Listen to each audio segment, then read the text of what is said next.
Londres, méconnaissable. Une ville à l'arrêt, des rues endormies, Oxford Street désertée et le carrefour de Piccadilly Circus bien silencieux. Même à Buckingham Palace, la relève de la garde n'est plus assurée. En Angleterre, les parcs restent ouverts, mais il faut respecter une distance de 2 mètres entre les personnes. Ici, on se trouve à Hyde Park, c'est normalement le parc le plus fréquenté de Londres. Mais regardez, seulement quelques Londoniens sont de sortie. Avec le beau temps, certains ne respectent pas les recommandations. Au Royaume-Uni, pas de documents à présenter, mais une seule sortie tolérée par jour et par personne pour l'activité physique. Dans les parcs, la police fait des rondes. Mais difficile de contrôler ces balades en famille ou ces enfants dans les aires de jeu, normalement fermés au public. Depuis plusieurs jours, les magasins non essentiels ont dû baisser le rideau. Seules les pharmacies et les supermarchés sont ouverts. Pour les courses en ligne et les livraisons à domicile, il n'y a plus de créneaux disponibles et ils sont désormais réservés aux personnes vulnérables.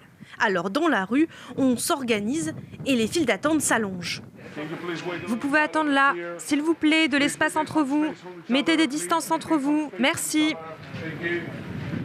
Les magasins prennent des mesures avec ce marquage au sol pour respecter les distances entre les personnes. Et nous, on prend notre mal en patience. Il nous faudra une vingtaine de minutes avant de rentrer dans le magasin. Là aussi, des mesures aux caisses. Mais dans les rayons, difficile de s'éviter. Difficile aussi de trouver certains produits sur les étals vides. Pâtes, farine ou conserves viennent à manquer. C'est écrit ici, pour les produits de première nécessité, seulement 2 articles par personne. Alors si je veux acheter 3 boîtes de conserves, je devrais en laisser une en caisse. Au Royaume-Uni, si vous avez des symptômes, il y a aussi une procédure à respecter, comme l'a constaté l'une de nos collègues qui présente des symptômes du Covid-19. Ici, comme en France, on ne teste pas tout le monde. On a le choix d'appeler le 111, l'équivalent du SAMU, pour demander conseil, ou encore de répondre à un questionnaire en ligne dans lequel on décrit ses symptômes et la gravité de ces symptômes. La recommandation, c'est de rester chez soi pendant 14 jours.